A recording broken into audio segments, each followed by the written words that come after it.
Welcome to another deep dive that just might shake up what you thought you knew about nutrition.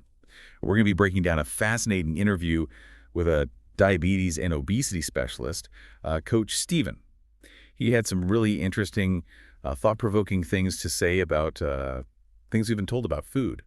Yeah, he definitely pushes back on the mainstream ideas, doesn't he? I'm really interested to hear what you found most interesting. Right. It's always exciting to hear somebody challenging the status quo. Hmm. One of the first things that stood out to me was what he said about trendy diets like keto or even the carnivore diet. You know, we hear so much about them being just fads, but Coach Steven actually pointed out that these ways of eating have been around for a really long time. Oh, yeah, that's right. He even mentioned like Dr. Peterman back in 1921 using a ketogenic diet at the Mayo Clinic.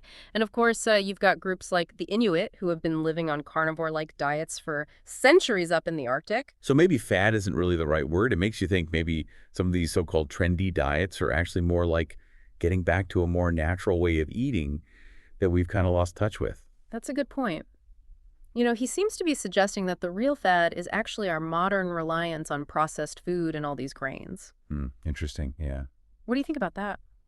Well, I know that I've definitely felt judged in the past for trying to cut back on carbs. So this historical perspective is kind of validating. It's like, hey, maybe I'm not so crazy after all. Yeah, I hear that it's easy to feel like you're swimming upstream when you try to, uh, question the conventional wisdom about food, Right. especially nutrition. And speaking of challenging conventions, Coach Steven also really pushes back on this idea that fat is the main cause of type 2 diabetes. Hmm. He really points to chronically elevated blood sugar as the real issue. Yeah, and he even talks about how he used to follow the traditional nutrition guidelines, but he noticed that the patients who were doing the best were often the ones who actually went against his advice and reduced their carbs. Yeah, he claims to have seen over 1,000 people reverse their type 2 diabetes just by cutting carbs.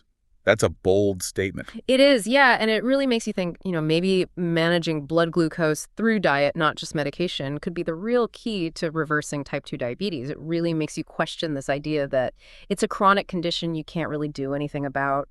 Yeah, it makes you wonder if there's more we can do with lifestyle changes than we're often led to believe. Absolutely. Now, talking about low-carb diets, Coach Steven also addresses these concerns people have about the carnivore diet, especially those initial side Right, effects. like the keto flu. Yeah, exactly. But he really argues that a lot of those issues are actually coming from the transition process itself, not so much the diet. It's like your body is going through withdrawal from all that sugar and carbs it's so used to. Right. He explains that moving from a high insulin to a low insulin state can cause those temporary, headaches, Yeah. things like that. It's like your body is having to recalibrate its whole metabolic system. But here's a really interesting thing he brought up. He mentions a study that found that the gut microbiome, all those trillions of bacteria in your intestines, actually adapts over time on a carnivore diet. Oh, wow. So these beneficial bacteria emerge that address any potential imbalances, which is pretty cool because it shows how adaptable our bodies really are. That is fascinating. Okay, ready for another myth to be busted? Hit me. What if I told you breakfast isn't actually the most important meal of the day? Wait, what? But everybody knows that. You're going to have to explain this one. Well, Coach Steven claims this whole idea actually originated from a marketing campaign way back in the late 1800s by John Harvey Kellogg, the cereal guy. No way, really. That's crazy. So the most important meal is actually a marketing ploy. I wonder what his angle was. Get this. He believed that bland breakfasts would actually suppress libido, especially in young boys. Well, hold on. So next time I'm craving pancakes, I just need to picture John Harvey Kellogg and his, anti-morning enthusiasm campaign. It's certainly something to think about. Yeah. But really, it makes you realize how much food marketing has shaped our beliefs about what's healthy and what's not. It's true. You really have to question everything. Right. Speaking of questioning things, what about this concern that a carnivore diet is going to mess up your electrolytes? That's another big one that people worry about. But Coach Steven explains that our electrolyte needs actually change based on what we eat. He points out that high-carb diets cause us to lose more electrolytes in our urine because of how insulin affects our kidneys. So you're saying that eating fewer carbs could actually lower our electrolyte needs. That seems kind of backwards. Right. And here's the really surprising thing. He says he's never actually seen electrolyte imbalances in blood tests of people following any kind of diet. Oh, wow, is that right? Yeah, Interesting. So it sounds like our bodies are actually pretty good at regulating electrolytes as long as we're eating real food and not just junk. exactly. It all comes back to trusting our body's natural wisdom and giving them the nutrients they need. So Coach Steven challenges another big one. He says that glucose isn't really the body's preferred fuel source. He says that preference actually has more to do with toxicity. Whoa, that's kind of radical. I always thought glucose was like the primary energy source for our bodies. It is a source of energy, but he suggests that our bodies see it more as a threat. He says alcohol takes top priority, then glucose, then protein, and finally fats. It's about dealing with the most toxic things first. So our bodies are basically always prioritizing detoxification. That's wild. That's a great way to put it. This makes me wonder about all the sugary drinks and processed food out there. If our bodies are always busy dealing with the glucose overload, what are they missing out on? That's a really great question, and I think we'll explore that more as we dig deeper into Coach Steven's ideas. But before we do that, let's unpack one more myth. He tackles the whole calories in, calories out theory of weight management. Ah, the age-old debate. I'm all ears. He doesn't hold back. He completely disagrees with the oversimplified idea that weight loss is just about eating less and moving more. Okay, so what does he say instead? He uses this brilliant analogy. Imagine heating and cooling water in a kettle. Adding or removing calories, which is heat energy, doesn't actually change the water's weight, just its temperature. I see. So he's saying that focusing on calories misses the bigger picture of how different foods affect our hormones and our metabolism. Exactly. It's not just about the quantity of calories, but the quality of the food and how our bodies respond to it. He emphasizes that 100 grams of salmon will have a totally different effect on your body than 100 grams of donuts, even if they have the same number of calories. Makes you think. This is making me totally rethink how I view food. Maybe instead of obsessing over calories, I should focus on eating things that support my body's natural processes and give it the nutrients it needs. It sounds like you're starting to see the bigger picture. It's not just about weight loss. It's about finding a way of eating that nourishes your body and your mind. I think you're right. It's about finding a way of eating that feels good, both physically and mentally, and helps me feel my best. But we should leave it there for now. In part 2, we'll continue exploring Coach Steven's ideas and uncover even more surprises. Welcome back to our deep dive into Coach Steven's nutrition advice. I'm still thinking about that John Harvey Kellogg story. I know, right? What a wild character. He's crazy. It really shows you how powerful food marketing can be and how it shapes our beliefs about what we should be eating. Totally. It's a good reminder to be critical of everything you hear. Especially about nutrition. Yeah, exactly. I wanted to go back to something we talked about before, Coach Steven's claim that he's never seen electrolyte imbalances in blood tests. No matter what kind of diet people were following, it seems to go against a lot of what we hear, especially about low-carb diets. You're right. That is a pretty bold statement. It makes you wonder if maybe he's working with a very specific group of people, or maybe there's something more to it.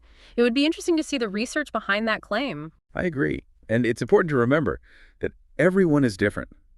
What works for one person might not work for another.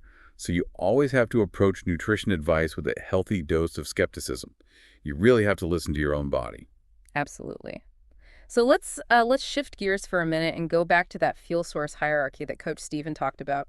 I'm still trying to wrap my head around this idea that our bodies are focusing on getting rid of toxic substances before anything else. I know it's a pretty wild concept. It makes you wonder if all these essential nutrients we hear about are actually less important than just minimizing the harm from what we eat. It definitely changes the way we think about food. So let's break it down.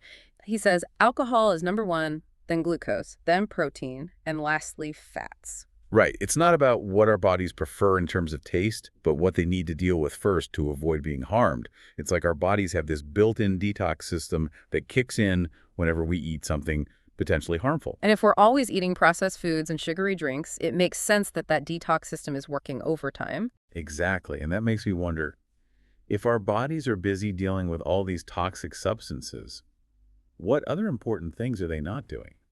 That's a great question. It's like if your computer is constantly running antivirus software, it might slow down everything else. I like that analogy. So maybe if we're always dealing with a glucose overload, our bodies aren't as good at repairing tissues or building muscle or even just staying in a good mood. Yeah, that's a good point. It suggests that we might be underestimating how much our diet affects us in the long run. What we eat might not just be about our weight, but our overall health and well-being. Right, and this brings us back to Coach Stephen's critique of the calories in, calories out model. If our bodies are prioritizing detoxification, it makes sense that just counting calories isn't the best way to manage our weight or health. Right, it's like trying to solve a complex math problem by only using addition and subtraction. You're missing a whole lot of other important factors. Exactly, and remember that cattle analogy.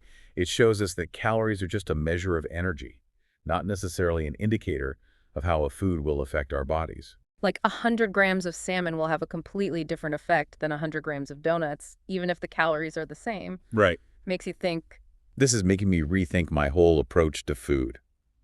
Maybe instead of obsessing over calories, I should focus on choosing foods that help my body detoxify and get the nutrients it needs. it sounds like you're starting to see the bigger picture. It's not just about weight loss. It's about finding a way of eating that really nourishes your body and mind. I think you're right. It's about finding a way of eating that feels good, both physically and mentally, and helps me feel my best. But I'm curious to hear what else Coach Stephen has to say. What other insights did you find helpful?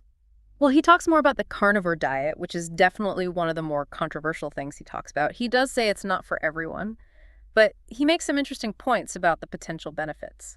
I'd definitely be interested to hear his take on that, Yeah. especially since he seems to be advocating for a less restrictive approach overall. But maybe we should save that conversation for part 3. Yeah, let's do that. We can dive into Coach Stephen's thoughts on the carnivore diet red meat and the surprising differences between grass-finished and grain-finished beef. Welcome back to the final part of our deep dive with Coach Stephen. We've covered so much from debunking those breakfast myths to rethinking how we view calories, but we left off on a bit of a cliffhanger, the carnivore diet. Yeah, that's definitely a hot topic. I'm curious what Coach Stephen has to say about it, especially since he seems to be all about finding what works best for each person. Right, I mean, a strictly meat-based diet sounds pretty intense, even for someone who's not a huge fan of carbs. Yeah, he does acknowledge that it's not going to be for everybody, and he Yeah. says you should definitely be careful and talk to a doctor before trying it. Well, that's good to hear because any big change to your diet can really affect your body. Right. So what does Coach Stephen actually say about the carnivore diet? What makes it more than just a fad? Well, he sees it as a kind of reset button for your metabolism, like a way to break Mm. free from those crazy cravings and blood sugar swings that a lot of people get from all the carbs in the modern diet. So he's saying that by cutting out all carbs, you can balance your insulin levels and maybe even improve your metabolic health. Exactly. And he points out that humans have been eating meat for millions of years. He says that our bodies are designed to thrive on it. But what about that thing people say about red meat being so hard to digest? Didn't he talk about that earlier? Yeah, he did. He says that feeling comes from red meat taking longer to digest than carbs, which can be uncomfortable for people who aren't used to it. So it's not really that red meat is hard to digest. It's just that our bodies need some time to adjust. Right, that's what he says. He claims that as your body gets used to more red meat, digestion becomes easier and those uncomfortable feelings go away. That makes sense. Our bodies are really good at adapting. But what about the nutrition side of things? If you're not eating fruits and vegetables, aren't you going to be missing out on important vitamins and minerals? That's a good question. But Coach Stephen argues that meat, especially organ meats, is packed with nutrients. And he stresses that it's really important to get high-quality meat from animals that have been raised humanely. That's a good point. The quality of the meat really matters. Absolutely. And speaking of meat quality, Coach Stephen also talks about the difference between grass-fed and grain-fed beef. Oh, yeah, that's a big one. Is one actually better than the other? Well, Coach Stephen says that they do have different fatty acid profiles. Grass-fed beef tends to have a better omega-3 to omega-6 ratio, but he doesn't think one is necessarily better than the other. So it's more about being practical and making smart choices based on what you need and what you like. Exactly. His advice is to choose any beef over non-carnivore options and go for grass-fed if you can afford it. That's good advice that anyone can follow. It's about making progress, not being perfect. I agree, and I think that really sums up what we've learned from Coach Stephen. It's about questioning what we've been told, thinking critically, and finding what works best for our own bodies. It's about taking control of your health and making choices that help you thrive. And sometimes that means trying new things, even if they seem a little out there. I think you're right. This has been a fascinating look at nutrition, and I'm really glad Coach Stephen shared his insights with us. It's definitely given me a lot to think about. Me too. And thanks to everyone listening for joining us on this deep dive. We hope you keep exploring, asking questions, and trusting your own instincts when it comes to your health.